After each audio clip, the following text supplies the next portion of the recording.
todos, yo soy Alejandra y este es el podcast de Tendencias Industriales con Golte. El día de hoy nos acompaña nuestro compañero especialista 3D, Manuel Gutiérrez, y vamos a platicar sobre la manufactura aditiva y la industria en México. Muchas gracias, Alejandra. Efectivamente, la manufactura aditiva pues se trata de la adición de capa por capa de material, ya sean plásticos o inclusive lo que son materiales metálicos para las diversas aplicaciones que se encuentran actualmente en la industria. Son aplicaciones que solamente van a estar limitadas por la creatividad de las personas y es una nueva tecnología que en lugar de quitar material lo añade. Efectivamente, Alejandra. Bueno, ¿nos puedes platicar un poquito sobre qué tipo de tecnologías existen? Actualmente existen alrededor de 9 tecnologías. Cada fabricante pues pone o utiliza su propia terminología para nombrar sus equipos o el funcionamiento de sus equipos. Sin embargo, pues actualmente podemos encasillar estas tecnologías en 9 procedimientos o 9 formas de trabajar. Podemos ir desde lo que es FDM, que es la deposición de resinas plásticas de filamento, que son de las más comunes. Tenemos la estereolitografía o SLA, que fue creada desde 1984. DLP o Digital Light Printing, que utiliza igual resinas líquidas. Es una de las más nuevas esa tecnología. Efectivamente, es una de las más nuevas y por lo mismo también es una de las más rápidas que existen en el mercado. Esta tecnología funciona prácticamente con resinas líquidas y van solidificando con una lámpara ultravioleta, que es como si fuera un proyector. Esto le da mucho mayor rapidez en lo que es la impresión. SLS, que es sinterizado láser selectivo. Este tipo de tecnología se utiliza mucho para aplicaciones finales porque tiene capacidades de materiales como nylon que pueden ser combinados con ciertos tipos de aluminios que le dan resistencia y durabilidad a las piezas. SLM o DMP, Direct Metal Printing, que utiliza materiales metálicos en polvo y son solidificados por un láser, también teniendo propiedades de uso final para herramientales o inclusive para piezas que ya van a ser utilizadas en una maquinaria. Electron Beam, que solidifica con un haz de luz y se utiliza para hacer casting que pueden ser maquinados posteriormente. Sheet Lamination o láminas de metal que son adheridas con un pegamento y los excedentes pues son retirados o son cortados para obtener la pieza en tercera dimensión. Binder Jetting, que es tecnología también de polvos que solidifican o se pegan con aglutinantes. Esas son las conocidas impresoras de color, ¿no? Efectivamente, actualmente marcas como 3D Systems utiliza esta tecnología en sus máquinas de CJP o Color Jet Printing, que utilizan un material cerámico para hacer las piezas y solidifican con un pegamento biodegradable. O inclusive las máquinas de HP que también utilizan una tecnología muy similar que solidifican con un aglutinante. Por último tenemos la tecnología de multijet, que son utilizadas, el procedimiento de fabricación de estas máquinas es a través de la deposición de material en gotitas o resinas líquidas en gotas que son solidificadas con una lámpara ultravioleta. Esta tecnología nos da mucha libertad en cuestión de complejidad de piezas. Y como mencionas, la más antigua es la SLA, ¿no? Efectivamente, el cofundador y fabricante de esta tecnología, Chuck Hull, empezó desde 1984 con esta máquina o con este tipo de aplicaciones y al paso del tiempo se ha ido desarrollando más las capacidades de la máquina en cuestión de tiempos y materiales. Ahorita es una de las máquinas o una de las tecnologías que tiene una variedad amplia en cuestión de plásticos para poder imprimir. Hablando de plásticos, también la FDM entra entre estas tecnologías más reconocidas, ¿no? Que son todas las de ABS y PLA. Efectivamente, ¿por qué son de las más reconocidas? Porque a partir de los años por los años 2000 fue liberada una patente en Europa de estas tecnologías. Fue donde surgió un boom de fabricantes de máquinas de escritorio donde podemos tener una máquina de costos accesibles y podemos imprimir piezas de ABS o PLA, los materiales más comunes para poder bosquejar diseños o inclusive hacer aplicaciones de pequeñas herramientas auxiliares. Uno de los temores que siempre hay en base a la impresión 3D es que pueda reemplazar otros procesos. Más que un temor es la tendencia que se está viendo ahorita en el mercado, porque existen tecnologías como de Digital Light Printing, como ahorita lo mencionaste, que es una de las más nuevas, que sus tiempos de impresión están avanzando de forma sorprendente en sus procesos de fabricación, pero en la actualidad o en este punto pudiera decirte que todavía no hay un punto de sustitución de una tecnología con respecto a otra. A lo mejor para ciertos procedimientos donde la complejidad de las piezas o del material que vamos a trabajar no es tan sencillo de conseguir, pues sí va a ser reemplazable un método tradicional con lo que es la manufactura aditiva. Se utiliza también mucho la frase de que impresión 3D para piezas de bajo volumen pero de alto valor. ¿A qué se refiere más o menos? ¿A qué nos referimos? Que son piezas únicas, personalizadas o inclusive de complejidades que no se pueden obtener o no se pueden trabajar con métodos tradicionales. Es por eso que se tienen que trabajar con tecnologías de impresión 3D y no se pueden hacer con procedimientos de manufactura tradicional que pudieran acelerar o poder tener un volumen mucho más alto. Entonces, la tecnología de manufactura aditiva se utiliza para fabricar piezas de bajo volumen pero de alto valor en cuestión de que son únicas y que no se pueden hacer en ningún otro método de manufactura tradicional. ¿Y qué tipo de piezas se pueden fabricar con la impresión 3D en la industria? O sea, en el área automotriz, aeroespacial. Hablando de qué tipo de piezas se pueden fabricar en la industria automotriz aeroespacial, estamos en el punto donde los materiales ahorita nos están dando la facilidad de fabricar prototipos en mucho menor tiempo en el área de diseño, donde podemos fabricar fixturas, gauges, herramientales para aplicaciones finales, y la industria, vaya, en el grueso de todas las industrias que existen actualmente en el mercado, pues pueden ser utilizadas.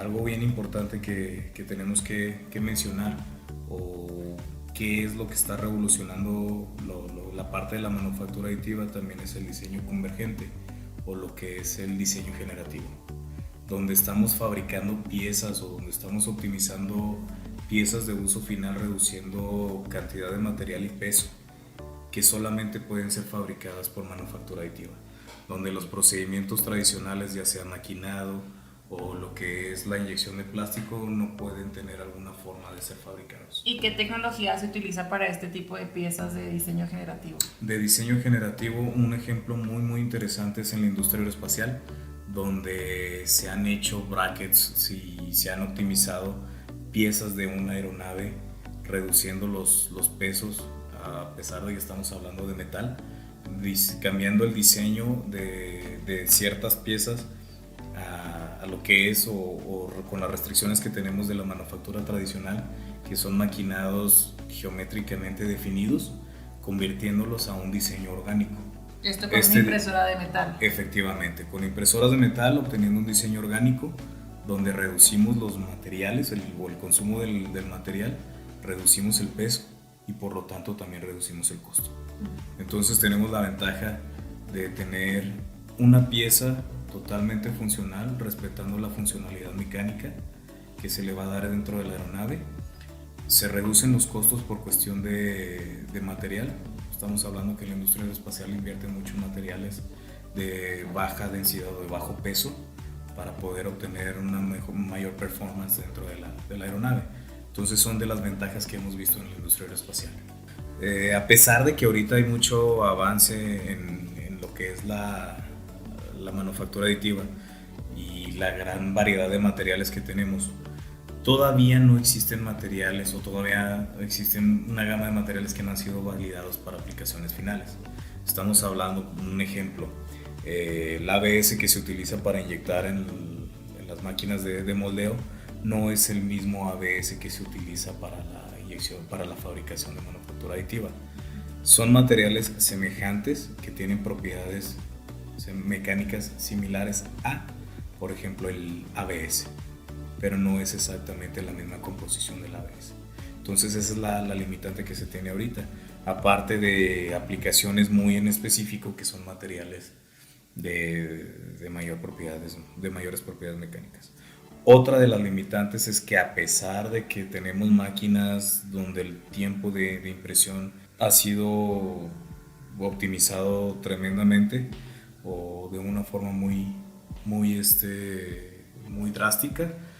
Todavía no es reemplazable o todavía no es equiparable con la producción en serie, con una inyección de plástico. Ese es un par de limitantes que ahorita yo creo que son las más importantes en el mercado. ¿Cómo se puede identificar que una empresa es usuario de la manufactura aditiva? Pues prácticamente todas las industrias pueden ser usuarios potenciales de la tecnología de manufactura aditiva. Como lo mencionamos ahorita, pues existe una gran variedad de tecnologías, materiales que tienen la flexibilidad de ser utilizados desde la industria médica, aeroespacial, automotriz, pero lo más importante o lo crítico dentro de la identificación de si aplica o no es entender la complejidad de piezas que se están fabricando, las necesidades que tiene la empresa en particular o la industria en particular, y ver si es reemplazable o no con lo que actualmente están haciendo. Claro, obviamente está el hecho de que tienen que tener un software 3D, ¿no? Un software CAD. Definitivamente es algo indispensable. O sea, ya hablando de temas de impresión 3D o manufactura aditiva, tiene que contar la empresa o la industria con este tipo de software o este tipo de herramientas, porque van de la mano uno del otro, ya sea que uno sea auxiliar del otro. En las áreas de diseño, donde es aplicable los software CAD, totalmente pueden ser usuarios potenciales de la manufactura aditiva para validar cambios de ingeniería, diseños o inclusive verificar que sus piezas están bien fabricadas. En el caso contrario, por ejemplo, empresas que se dedican a fabricar fixturas, gauges, herramientales, pues antes pudieran hacerlo con un plano 2D y poderlo fabricar a pie de máquina. Ahora la tendencia o inclusive lo que es la digitalización pues los está llevando a utilizar herramientas de diseño, los software CAD, y esto pues va junto de la mano con la manufactura aditiva. ¿Qué es lo que los lleva a requerir otra tecnología más avanzada? Las limitaciones que puede presentar este tipo de tecnología. Estamos hablando la gama de materiales que pudiera obtener, los acabados superficiales que pudieran tener o lo que pueden obtener de estas máquinas, el tamaño de piezas que pueden imprimir con estos equipos, y también pues las propiedades mecánicas. A pesar de que la manufactura aditiva pues tiene materiales que tienen buenas propiedades mecánicas, el método de fabricación puede que no sea el más adecuado para la aplicación final. Estamos hablando del método de cómo se imprime y se pueden quebrar las piezas. Con la FDM. Efectivamente. O sea, hay otro tipo de material que sí te permite tener esa flexibilidad con piezas. No estamos hablando del material en específico también, sino también estamos hablando de la unión que existe entre capas de material. Por ejemplo, lo que son filamentos, y que es un filamento que es elevado a una temperatura para depositarlo capa por capa, aunque parezca que están unidos totalmente, puede existir cierta restricción al momento de aplicar cargas en esa pieza. Por ejemplo, un vástago que está impreso en forma vertical y la carga va a ser en forma horizontal, esta pieza puede quebrarse. ¿Y qué tecnología es la que puede reemplazar ese tipo de materiales de filamento?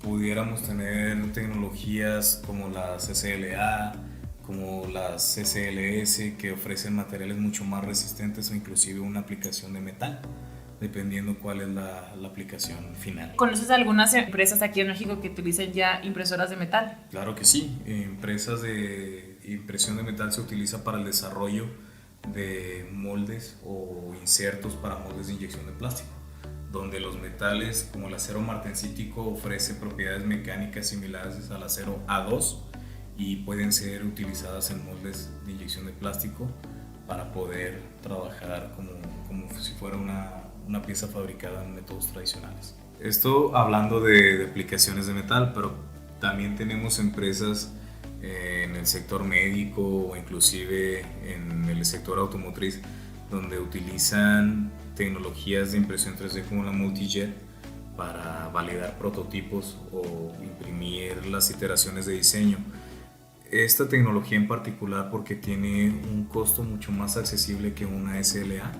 Tiene a lo mejor una plataforma un poco más pequeña, pero les ofrece una gran libertad al momento de imprimir o al momento de hacer diseños por el tipo de tecnología. Bueno, ya hablamos de la impresora de metal y la MJP. Hablando sobre la SLA, que es la impresora más antigua, ¿qué aplicaciones existen con esa tecnología? Sí, realmente la tecnología SLA, que es la que tiene mayor tiempo, ha ganado mucha relevancia en la industria automotriz, precisamente como pionera en impresión 3D para validaciones de ensambles grandes como tableros de vehículos, aplicaciones dentro del performance de un carro, en la industria aeroespacial para la validación de ensambles de piezas grandes donde tenemos plataformas hasta de 1,5 metros por 75 centímetros de profundidad.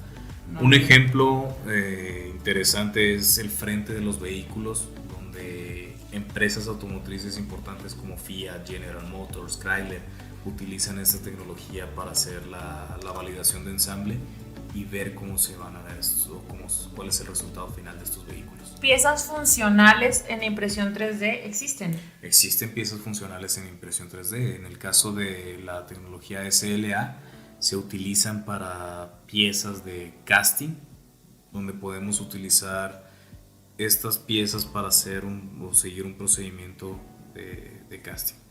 Esto pudiera ser un proceso, una aplicación final o semifinal, porque se utiliza como los corazones o matrices dentro de los procedimientos de fundición metálica. Otra aplicación final es en el caso de las impresoras de metal, las impresoras SLS. Es muy importante mencionar esto en la industria aeroespacial. Ha ganado una importancia la tecnología SLS, donde piezas de bajo volumen, es decir, que son refacciones, son impresas en esta tecnología por las propiedades mecánicas al resistir alta temperatura y son utilizadas en las aeronaves. Y otra ventaja que tienen es que pueden escanear la pieza y mandarla a imprimir, ¿no? O sea, en caso de que no tengan el modelo. Efectivamente, por ejemplo, se me viene a la mente el caso de los Emiratos, la aerolínea Emiratos, donde han digitalizado piezas que actualmente están funcionando en las aeronaves. Se hacen optimizaciones, se imprimen en SLS y ahorita están trabajando. Y bueno, aparte de las aplicaciones artísticas que existen con la de color, ¿no? Lo vemos como una aplicación artística minimis o lo que son artículos como juguetes o promocionales, pero esta tecnología ha ganado mucha relevancia en la industria para bosquejar diseños de nuevos productos, donde validamos la ergonomía y el aspecto físico con cuestión de colores. Y aquí en particular en México se utiliza mucho en la industria del calzado. Ha habido programas importantes donde se hace la participación de las diversas empresas que fabrican calzado y a los ganadores se les da la oportunidad de imprimir sus proyectos en impresión 3D o en este tipo de maquetas. También tenemos las aplicaciones importantes como maquetado o para hacer maquetas a nivel profesional. Hay una maqueta que es de todo México que fue impresa en esta tecnología, con textura y con color. Esto es una aplicación real que se ha hecho. Bueno, volviendo un poquito a la tecnología más nueva que viene siendo la DLP, ¿esa tiene alguna aplicación ahorita? Las aplicaciones que se encuentran de la DLP es sobre todo en las áreas de diseño para validaciones rápidas. Es decir, si tú tienes un diseño o haces una modificación de tu modelo, en cuestión de minutos puedes tenerlo de forma física, precisamente por la rapidez que tiene esta tecnología y lo fácil que es de trabajar con ella. Y, bueno, por ejemplo, ¿cómo se justifica el cambiar de una tecnología de ABS PLA, que es de filamento, a una tecnología más avanzada? Dependiendo de los requerimientos. Por ejemplo, ¿cuál es la intención de utilizar esta máquina? Si estamos hablando que vamos a validar cuestiones estéticas, ensamble y lo que son propiedades mecánicas, pudiéramos hacer ese cambio de FDM a lo mejor por la precisión que tienen las nuevas tecnologías. Efectivamente, la precisión y la resolución, muy importante. Bueno, y hablando un poquito de por qué nos decidimos a hacer este podcast, ¿cuánto tiempo tiene Goltec con la impresión 3D? Actualmente tenemos más de 6 años de experiencia en temas de manufactura aditiva, siendo pioneros aquí en Chihuahua, trayendo tecnologías de 3D Systems para atender las necesidades de la industria local y todo México. Bueno, Manuel, y ya para concluir, ¿cómo percibes tú el uso de estas tecnologías 3D en México? Muy bien, Alejandra. Pues es importante mencionar que México es uno de los lugares decisivos para que el uso de la tecnología 3D detone a nivel mundial. Precisamente por la importancia que tenemos en cuestión de manufactura, industrias en diferentes sectores. A nivel mundial, en Europa esta tecnología ya ha sido adoptada, se está trabajando y hay muchas aplicaciones. En Estados Unidos es uno de los lugares pues también muy desarrollados en cuestión de estos usos. Y México todavía tiene cierta renuencia a la aplicación de estas tecnologías. Todavía existe ese temor de que si va a ser algo funcional o la resistencia al cambio de esta tecnología. Yo pienso que es precisamente porque es algo disruptivo, que fue uno de los comentarios que hiciste en un principio, que si la tecnología 3D o manufactura aditiva va a sustituir o reemplazar algún proceso de fabricación que actualmente exista, es ese mismo temor o es esa misma renuencia que existe en México para la adopción y el uso de estas tecnologías. Aquí lo importante es que si queremos que México sea un país a nivel mundial o que esté a la altura de una potencia mundial, pues tenemos que empezar a volcarnos a este tipo de tecnologías y sobre todo por el gran desarrollo que viene en cuestiones de transformación digital. Claro, y no tener miedo de adoptar las tecnologías para optimizar y mejorar todos sus procesos. Efectivamente, porque mucha de la industria que viene aquí a México, pues sabemos que son empresas extranjeras y es importante pues que esto se empiece a adoptar. Muchas gracias, Manuel. Espero que les haya gustado nuestro primer podcast y nos vemos el próximo mes con otro episodio sobre las tendencias industriales con Golte.